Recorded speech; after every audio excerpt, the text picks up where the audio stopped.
Je m'appelle Elias. Jusqu'à il y a quelques années, mon univers tournait autour d'une chaire en acrylique transparent et d'un auditorium de 3000 sièges en velours rouge, dans la ville de Santa Cruz de la Sierra.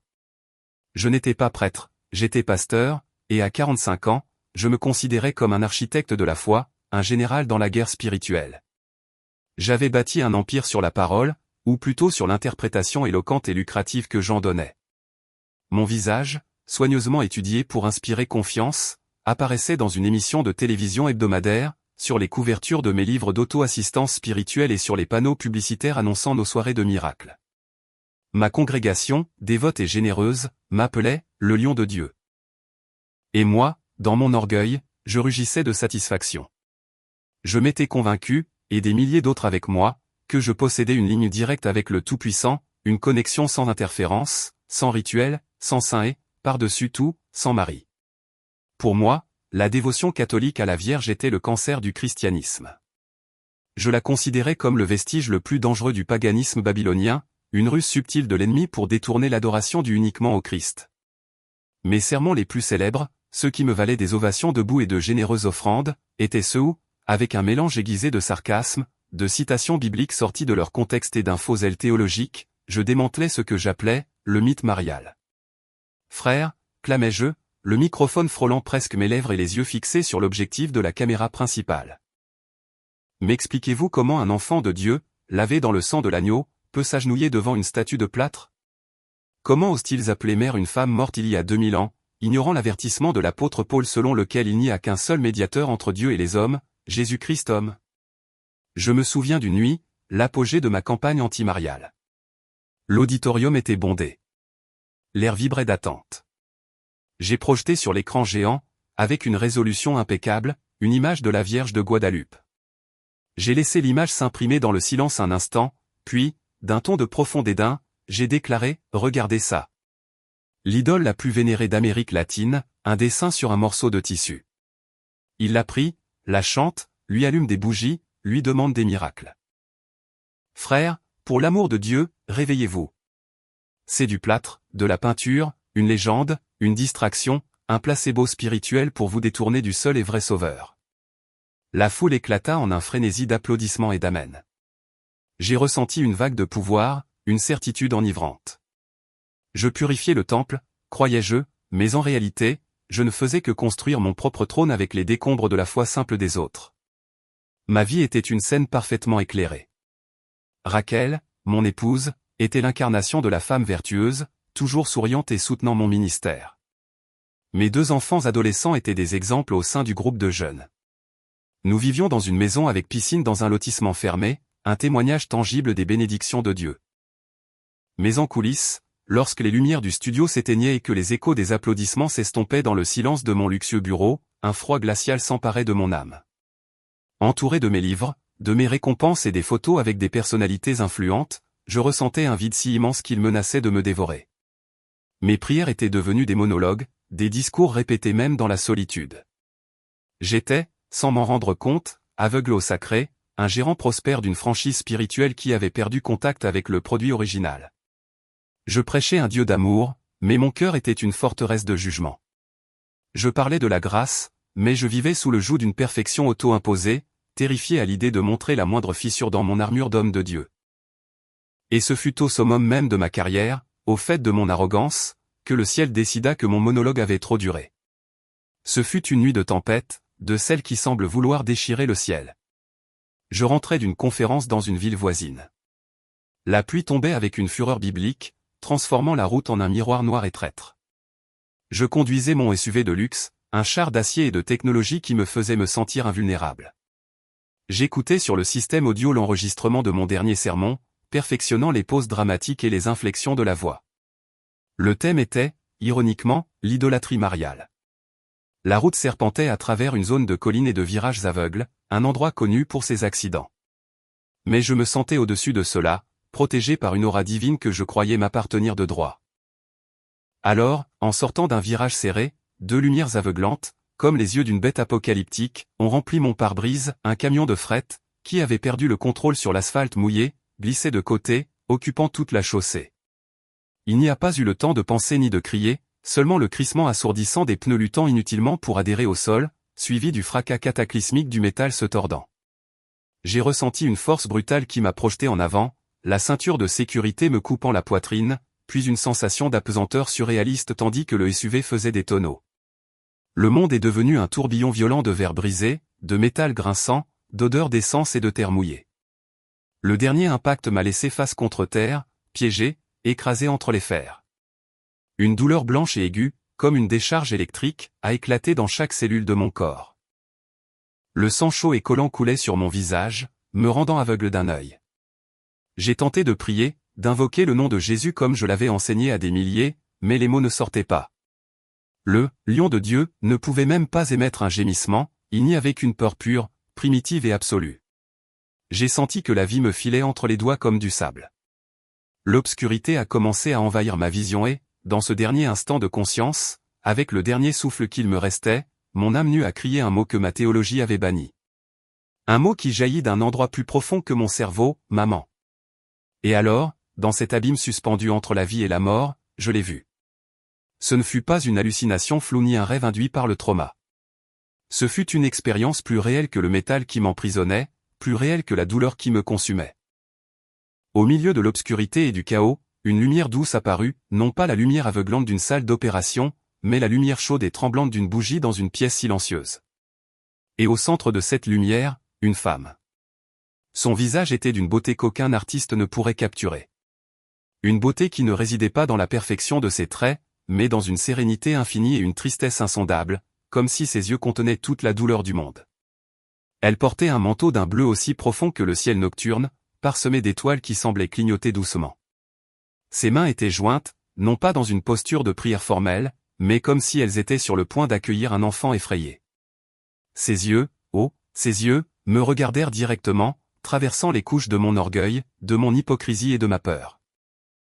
Et en eux, je ne trouvais ni la moindre once de jugement pour mes blasphèmes, ni la moindre trace de colère pour mes moqueries, seulement une compassion si vaste, si accablante, qu'elle brisa la cuirasse de mon âme en 1000 morceaux. Elle ne prononça pas un mot, elle n'en avait pas besoin. Elle tendit simplement une de ses mains vers moi, un geste subtil, non pas pour me toucher, mais comme un ordre silencieux, attends, reste. Et à cet instant, comme si sa seule présence altérait les lois de l'univers, le fracas de l'accident se tut, la douleur aiguë s'évanouit, la peur se dissipa dans une paix que je n'avais jamais connue, une paix que mes retraites spirituelles, mes foules et mes comptes bancaires ne m'avaient jamais procurée. J'ai senti qu'une force invisible me soutenait, me protégeait du coup final, comme si des mains me protégeaient à l'intérieur de la cabine démolie. Puis, l'obscurité devint totale et absolue. Je me suis réveillé dans un lit d'hôpital, désorienté par le bip rythmique des machines qui me maintenaient en vie.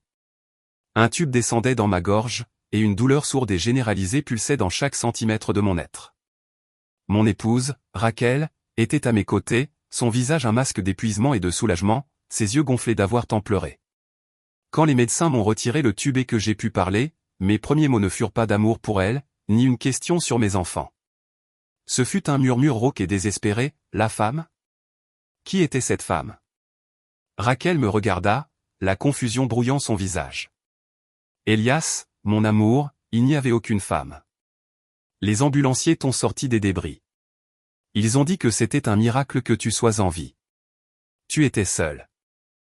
Les médecins utilisaient le mot « miracle » avec une fréquence qui m'aurait fait sourire avec cynisme dans ma vie antérieure. Polytraumatisme sévère, disaient les rapports. Hémorragie interne contenue de manière inexplicable. Fractures multiples, mais aucune mortelle. Un jeune interne, avec plus de franchise que de tact, me le résuma, « Pasteur, avec tout le respect que je vous dois, vous ne devriez pas être ici. L'habitacle de votre véhicule s'est effondré. Il était physiquement impossible de survivre. Quelqu'un là-haut doit avoir des plans importants pour vous. » Je savais que ce n'était pas un « quelqu'un » générique.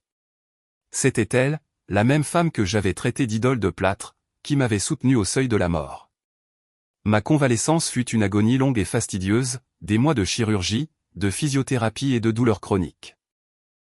Mais la vraie bataille, la plus cruelle, ne se déroulait pas dans mes os brisés, mais dans les ruines de mon âme. Je passais des nuits blanches avec l'image de son visage gravé au fer rouge dans ma mémoire. La paix céleste de ce moment sur la route contrastait brutalement avec le désert aride qu'avait été ma vie intérieure pendant des années. Comment était-ce possible? Comment la figure centrale de ma théologie du mépris pouvait-elle être l'artisane de mon salut? Mon orgueil, mon intellect entraîné à l'apologétique, se rebellait. Ce fut une hallucination due au manque d'oxygène, me disais-je. Un tour de passe-passe d'un cerveau mourant s'accrochant à un archétype maternel. Mais mon cœur, pour la première fois depuis longtemps, connaissait la vérité avec une certitude qui n'avait pas besoin de preuves. Ma congrégation m'entoura de visites et de prières. Ils venaient dans ma chambre chanter des hymnes, lire des psaumes et déclarer ma guérison au nom de Jésus. Je souriais faiblement, reconnaissant pour leur affection, mais leurs mots me semblaient étranges, lointains. Ils parlaient d'un Dieu victorieux, d'un roi guerrier, alors que j'avais été sauvé par la tendresse silencieuse et compatissante d'une mère. Mon pasteur associé David, un jeune homme ambitieux que j'avais moi-même formé à mon image et à ma ressemblance, tentait de m'encourager avec le langage que je lui avais enseigné. Elias, Dieu t'utilisera pour un témoignage encore plus grand. Il a tenté de te faire taire, mais Dieu t'a relevé avec puissance. Je le regardais et ne pouvais que penser, tu te trompes, David. Ce n'est pas lui qui a tenté de me faire taire. C'est moi avec ma propre voix, pleine d'orgueil et de jugement. Quand je suis finalement rentré chez moi en fauteuil roulant, quelque chose en moi était irrévocablement brisé et, en même temps, étrangement complet. Mon imposante bibliothèque, avec ses étagères remplies de commentaires bibliques de Calvin, Luther et de théologiens réformés, me semblait un mausolée de certitudes mortes. Une nuit, incapable de dormir à cause de la douleur dans mes côtes et de l'agitation de mon âme, je me suis levé avec difficulté et, en boitant, je suis allé jusqu'à l'ordinateur. Avec des mains tremblantes, comme si je commettais une trahison, j'ai tapé dans le moteur de recherche « Qui est la Vierge Marie pour les catholiques ?» Ce qui a suivi fut un voyage vertigineux à travers un territoire que je m'étais interdit. J'ai lu sur le Théotokos, la Mère de Dieu, un titre approuvé lors du concile d'Éphèse, qui résonnait maintenant en moi avec une logique écrasante. J'ai lu sur les dogmes, les apparitions approuvées par l'Église, les promesses du rosaire. J'ai lu les écrits des pères de l'Église, des hommes comme saint Irénée et saint Augustin, que j'avais respectés et cités sélectivement, parlant de Marie comme la nouvelle Ève, avec une dévotion et un amour qui me déconcertaient et m'attiraient à parts égales. Chaque article, chaque document était comme une pièce d'un puzzle que mon âme, d'une certaine manière, connaissait déjà. Elle n'était pas la déesse que j'avais peinte dans mes sermons caricaturaux, elle était l'humble servante, la disciple parfaite, la femme dont le oui inconditionnel avait ouvert les portes du ciel et dont le cœur de mère n'avait cessé de battre pour l'humanité. Un jour, j'ai demandé à Raquel de me conduire à une grande librairie du centre-ville. Elle, émue, pensa que mon feu pastoral revenait et que je voulais de nouveaux matériaux pour mes sermons. Mais au lieu d'aller à la section « Vie chrétienne », je me suis dirigé avec mon déambulateur vers la petite section poussiéreuse de la religion. Là, caché sur une étagère inférieure, j'ai trouvé un petit livre à la couverture bleue et usée, traité de la vraie dévotion à la Sainte Vierge, d'un certain Saint Louis-Marie Grignon de Montfort. Je l'ai acheté en cachette, le glissant rapidement dans un sac, me sentant comme un adolescent achetant du matériel interdit. Je le lisais la nuit à la lumière d'une petite lampe pour que Raquel ne me voie pas, et je marquais des paragraphes entiers d'un crayon tremblant. Marie est le chemin le plus sûr, le plus court, le plus parfait et le plus facile pour aller à Jésus-Christ. Dieu a voulu se servir de Marie dans l'incarnation et ne changera pas de procédé à la fin des temps. Chaque mot était une flèche de lumière qui démantelait les forteresses de mon ancienne théologie. J'ai commencé à comprendre que sa maternité ne rivalisait pas avec l'unique médiation du Christ. Elle la servait, la rendait accessible, l'humanisait. Elle n'était pas la destination, elle était le chemin le plus doux et le plus sûr vers lui. Mon changement, bien que silencieux, ne passa pas inaperçu. David vint me rendre visite un jour, le visage grave. « Elias, les gens sont inquiets. Tu n'es pas retourné à l'église depuis que tu es sorti de l'hôpital. Des rumeurs circulent. Ils disent qu'on t'a vu lire des choses étranges, » laissa-t-il la phrase flotter dans l'air comme une accusation voilée. J'ai regardé le livre bleu sur ma table de chevet. Je n'avais plus la force de le cacher. David, lui dis-je avec un calme qui me surprit moi-même, je réévalue certaines choses, des choses très importantes. Son visage se durcit. Réévaluer quoi, Elias? La parole de Dieu? Ou bien te laisses-tu tromper par les fables et les traditions des hommes qui émanent de Rome? La rupture fut inévitable et brutale, comme une amputation sans anesthésie. J'ai convoqué une réunion avec le conseil des anciens de l'église dans le salon de ma maison. Il me coûtait encore de rester debout longtemps, alors je suis resté assis tandis qu'ils m'entouraient comme un tribunal. Je leur ai tout raconté d'une voix brisée mais ferme, l'accident, la vision, la paix inexplicable, mes lectures nocturnes. J'espérais dans mon ingénuité un débat théologique, un soupçon de compréhension ou du moins de curiosité. J'ai reçu des regards de pitié, des murmures inquiets et des accusations directes d'hérésie. Elias a subi un terrible traumatisme, dit l'un d'eux avec une condescendance insupportable. L'ennemi est rusé et profite de ta faiblesse pour semer la confusion dans ton esprit et dans l'Église. Ce n'est pas de la confusion, répondis-je, ma voix tremblant pour la première fois, non de peur, mais d'une sainte conviction. C'est la première fois que je vois clairement depuis des années. Pendant des décennies, j'ai prêché un évangile incomplet, un christianisme orphelin, un évangile sans mère. J'ai crié du haut d'une chaire, mais je ne savais pas écouter dans le silence. J'ai été sauvé par la même femme que vous et moi avons insulté et ridiculisé. Le silence qui suivit fut plus lourd et plus froid que n'importe quel sermon. Ce fut le silence de la sentence. Lors de cette même réunion, on m'a destitué de mon titre pastoral, de mon ministère et de mon salaire. Mes amis du cercle intime cessèrent d'appeler. Mon nom et mes photos furent effacés du site web de l'église que j'avais moi-même fondé. Le « Lion de Dieu » était devenu du jour au lendemain un apostat, un paria. Je me suis retrouvé seul, mes os guérissant encore, mon âme à vif et un petit livre bleu comme seule boussole au milieu de la tempête. Rachel, mon épouse, bien que profondément confuse et blessée par le rejet de la communauté qui avait été sa vie, est restée à mes côtés. Je ne comprends rien à ce qui se passe, Elias, me dit-elle entre larmes cette nuit-là. Mais tu es mon époux et, si ce chemin étrange t'a rendu une paix que tu avais perdue il y a des années, je marcherai avec toi dans cette obscurité. Sa loyauté fut une grâce imméritée, le premier miracle tangible après l'accident. Je savais que mon voyage n'était pas terminé, il commençait à peine.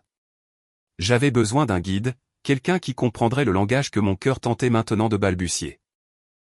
Je me suis souvenu d'une petite paroisse catholique dans un vieux quartier de la ville, une église en pierre avec un modeste clocher et un air d'éternité, dédiée à Notre-Dame du Perpétuel Secours. Un après-midi, rassemblant tout le courage qui me restait, je m'y suis rendu. J'ai trouvé un prêtre âgé balayant les feuilles mortes de l'entrée avec un balai de paille. Il s'appelait Père Anselme. Il avait le visage sillonné de rides bienveillantes, les mains calleuses d'un travailleur et un regard qui semblait voir au-delà des apparences. Je me suis présenté simplement comme Elias. Je lui ai dit, la gorge sèche, que j'étais un ancien pasteur protestant avec beaucoup de questions et un cœur brisé. Il ne m'a pas regardé avec suspicion ni avec le triomphalisme de celui qui gagne une bataille théologique. Il a simplement posé le balai de côté et m'a souri. Les questions sont le début de la sagesse, mon fils. Et un cœur brisé est le seul que Dieu peut remplir. Entrez. La maison de la mère est toujours ouverte. Il m'a invité à m'asseoir sur un banc en bois usé par des générations de fidèles, sous le regard silencieux d'un ancien crucifix. L'odeur de cire, d'encens et de vieux bois, qui auparavant m'aurait semblé le parfum rance de l'idolâtrie, apporta une étrange et inattendue sensation de foyer. Je lui ai raconté mon histoire complète, sans omettre les détails les plus honteux de mes attaques et moqueries. Il a écouté patiemment, acquiesçant de temps en temps, ses yeux ne quittant jamais les miens. Quand j'ai terminé, épuisé et vulnérable, j'attendais un sermon, une réprimande ou, au mieux, un « je te l'avais bien dit ». Au lieu de cela, il m'a regardé avec la même compassion insondable que j'avais vue dans les yeux de la femme de l'accident.